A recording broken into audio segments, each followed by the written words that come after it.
Didik TV KPM. Okey, untuk segmen seterusnya, kita akan membicarakan keusahawanan mengikut perspektif konvensional pula. Yang pertama tadi, perspektif Islam. Okey, jadi perspektif konvensional ada tiga. Satu, pendekatan psikologi. Kedua, pendekatan ekonomi. Dan yang ketiga, pendekatan sosiologi. Jadi, cikgu pun nak minta lah murid-murid yang boleh kongsikan maklumat berkaitan tentang tiga pendekatan ini. Saya minta siapa yang boleh? Okey, Aidil Iman.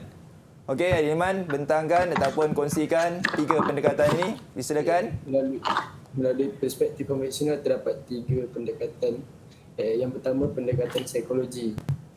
Dia menekankan aspek ciri-ciri personaliti seseorang.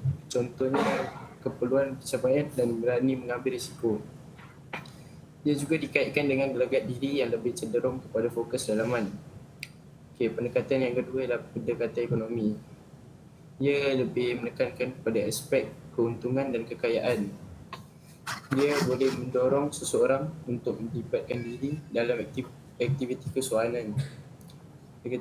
Dia dapat mencari peluang perniagaan yang dapat menjana keuntungan. Usahawan adalah sebahagian daripada pembekal selain bahan mentah, tanah dan modal. Yang terakhir sekali, pendekatan sosiologi. Keadaan semasa mempengaruhi penglibatan seseorang.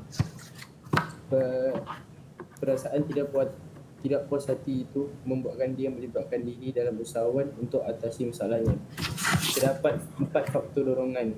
Yang pertama, peralihan negatif, tempoh peralihan, tarikan positif dan tolakan positif. Okey.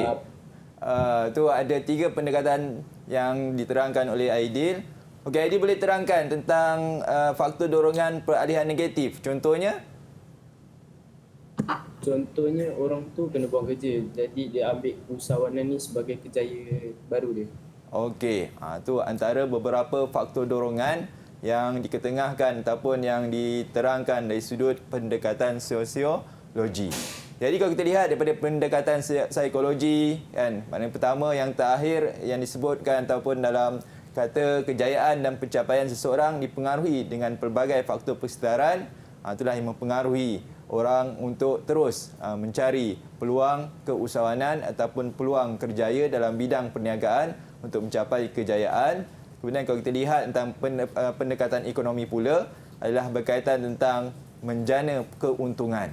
Selagi mana boleh menjana keuntungan walaupun terlihat sampah yang kecil pun ataupun kertas yang recycle pun boleh mendatangkan keuntungan bagi sesebuah syarikat untuk diusahakan. Kemudian kalau kita lihat tentang pendekatan sosiologi juga, ini berkaitan tentang faktor sosial budaya, kan, ataupun galakan dan pengalaman seseorang ataupun pengalaman kita yang selepas pandemik atau sekarang endemik dan persekitaran sekarang ini dengan penyakit yang pelbagai yang mengancam kita, maka pelbagai usahawan-usahawan untuk menghasilkan contohnya emas, kan, ataupun perkara-perkara yang mendatangkan berkaitan tentang keselamatan ataupun kesihatan, terutamanya produk-produk makanan yang membabitkan kesihatan. Okey, sebagai ingat semula, kan, nyatakan 4 prinsip konsep keusahawanan dalam Islam. Mungkin Aiman boleh ingat? Saya boleh ingat, cikgu. Okay. Boleh saya cuba? Boleh, cuba. Okey, baik. Yang tadi cikgu ada sebut last kali Fati tadi, cikgu. Okey, ya, betul. Iaitu falah, ya, amanah, ya, istiqomah, ya. Tapi sebelum tu tawakal. Ya, betul. Okey, bagus. Okey, harap murid pun ingat, ya. Okey, kita lihat soalan contoh SPM bahagian A. Soalannya ringkas tetapi memberi maknalah kepada murid untuk ingat fakta-fakta penting. Okey, yang pertama adalah nyatakan 2 perspektif terhadap keusahawanan, 2 markah. Harap-harap murid bersedia, ya, untuk menjawab. Yang kedua, senaraikan pendekatan dalam perspektif konvensional, 3 markah. Okey, bahagian B pula, jelaskan keusahawanan mengikut perspektif Islam, 4 markah. Dan yang kedua, jelaskan prinsip konsep keusahawanan dalam Islam, 6 markah. Banyak markah tu, banyaklah isi dia. Jadi murid harap bersedia. Okey, yang pertama, cuba. Siapa nak cuba? Saya. Silakan, Okey, Syuhada. Nur Syuhada. 2 dua perspektif tu ialah perspektif Islam Okey. dengan perspektif konvensional. Okey, nanti kita lihat jawapan dia. Seterusnya yang kedua, pendekatan dalam perspektif konvensional. Siapa cuba? Saya. Okey, Khairul Ikhwan. Okay. Ada 3. Yang pertama, pendekatan psikologi. Okey. Yang kedua, pendekatan ekonomi. Dan yang ketiga ialah pendekatan sosiologi. Okey, 3 ya. Okey, nanti kita lihat jawapan dia. Okey, seterusnya bahagian B. Jelaskan keusahanan mengikut perspektif Islam. Ada 4 markah. Siapa yang boleh cuba tentang perspektif Islam? Saya cuba lagi. Okey, Khairul nak cuba lagi. Okey. Okey. Terus. Keusahawanan menurut perspektif Islam ialah kerjaya yang dituntut oleh Islam kerana keusahawanan merupakan satu ibadah.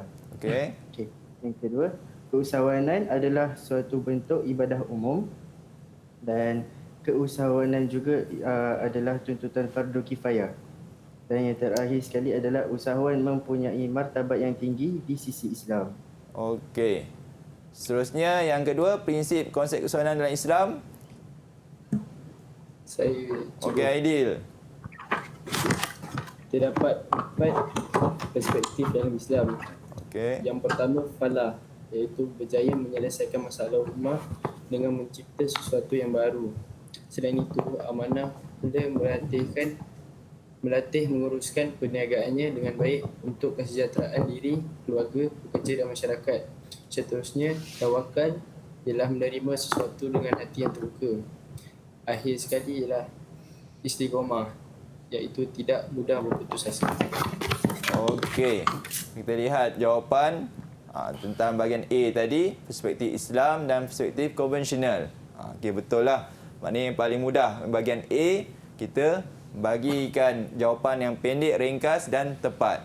Okey, manakala yang kedua tadi, pendekatan psikologi, ekonomi dan sosiologi. Maknanya kena ingatlah kan, kalau akronim dia PAS kan. Maknanya berdasarkan markah, 3 markah. Ada 3 jawapan. Okey, ini yang soalan bahagian B tadi yang mana berkaitan tentang jelaskan keusahanan mengikut perspektif Islam. 4 markah. Jadi markah ni memandu murid-murid untuk menjawab dengan tepat. Iaitu kita lihat tentang pertama yang kawan kita bagi tahu tadi, kejayaan dituntut dalam Islam kerana dikira sebagai satu ibadah. Ini kita ingatlah kan, ibadah. Kemudian tuntutan fardu kifayah yang menjadi kewajipan sebagian umat Islam. Ini keyword dia ataupun poin penting fardu kifayah yang mana memenuhi keperluan dan kehendak masyarakat. Dan seterusnya sumber rezeki yang digalakkan. Ada 3. Dan seterusnya mempunyai martabat yang tinggi di sisi Islam. Dah boleh dapat 4 markah dah. Tapi sebagai tambahan yang boleh kita ingat tentang boleh kita mengeluarkan zakat dan bersedekah. Itu tentang prinsip ataupun yang dikatakan perspektif Islam. Okey, tentang keusahawanan. Okey, yang seterusnya yang kedua, okey, tentang 4 prinsip tadi. Okey, yang dikatakan falah, kita pandu 6 markah. Maknanya paling kurang 3. 3 prinsip. Okey, maknanya 6 ini pertama tentang prinsip.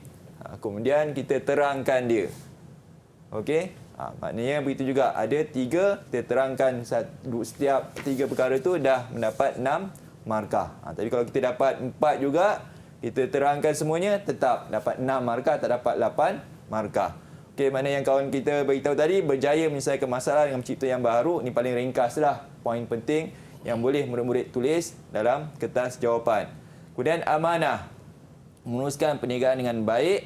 Seterusnya tawakal, kan, tentang menerima sesuatu dengan hati terbuka ataupun kita berserah. Maknanya bila berserah tu apa yang berlaku kita akan terima seadanya. Dan istiqamah, tidak mudah putus asa, berkaitan tentang kesungguhan ataupun berterusan kita melakukan sesuatu perkara. Okey, baik cikgu, ni di antara soalan yang orang kata bakal ditanyakan di dalam peperiksaan. Mungkin cikgu ya. Ya, betul. Ini bentuk soalan Ya, dia. bentuk- Baik cikgu, bentuk tadi soalan. kita ada sebut tentang prinsip konsep keusahawanan dalam Islam dan juga keusahawanan mengikut perspektif konvensional. Ya. Bagaimana kita nak menggabung jalinkan di antara kedua-dua ni cikgu? Okey, kalau kita lihat tentang kedua-dua ini pun hampir sama saja. Kita lihat tentang konvensional dengan perspektif Islam. Yang pertama tentang kejayaan. Kita lihat psikologi pun ada kejayaan. Pada segi ekonomi maknanya mendapatkan keuntungan. Pada segi sosiologi tentang kepuashatian. Itu tentang terlihat daripada psikologi dan ekonomi dan sosiologi. Yang akhirnya sebenarnya kedua-duanya pendekatan perspektif konvensional ataupun Islam semuanya memenuhi keperluan dan kehendak kita semua. Yang pastinya tentang itulah keutamaannya tentang kesungguhanlah dan menyelesaikan pelbagai masalah dalam kehidupan kita di bumi ini ataupun di dunia kita. Itu antara kaitan. Paling penting cikgu dalam kita nak melakukan perniagaan, menjadi seorang usahawan, kita perlu berpasakkan 4 prinsip cikgu. Mungkin cikgu boleh kita nak bagi faham sikitlah tentang poin yang ketiga, tentang tawakal tu cikgu. Mungkin ada murid-murid kita yang kurang faham macam mana dalam perniagaan ni kita kena bertawakal tu cikgu. Okey, maknanya dalam bertawakal tu maknanya pertama sekali tentang pekerjaan lah. Maknanya bekerja tu dengan kesungguhan sehabis baik, yang terbaik. Dan kalau perniagaan itu kita menyediakanlah kalau dengan perkhidmatan contohnya kepada pelanggan, sehabis baiklah, maknanya kita mengutamakan pelanggan kan, dan kita produk kita pun mementingkan tentang yang terbaik kan, yang berkualiti. Bukanlah kita jual dalam perkara yang boleh kata hanya keuntungan semata. Tapi bila kita dah buat yang terbaik, kita bertawakal, maknanya kita berserah. Pelanggan sudah pastilah kalau kita yang baik, tentulah akan datangnya orang kata pengikut-pengikut, followers kan, untuk minat suatu produk itu, sama ada makanan ataupun pakaian dan banyak lagi. Dan selain daripada itu kita berserah, itu makna erti kata apa-apa berlaku, contohnya kedatangan COVID-19, maknanya terpaksa tutup perniagaan, tapi ada alternatif lain. Betul. Yang boleh kita lakukan. Maknanya tadi cikgu dah ajar kepada kita ada 2 akronim cikgu Ya. Ada cikgu sebutkan FATI dan juga PES cikgu. Ya. Dua pendekatan. Perspektif dalam keusahawanan. Keusahawanan Islam dan juga konvensional. Konvensional. Baik. Didik TV KPM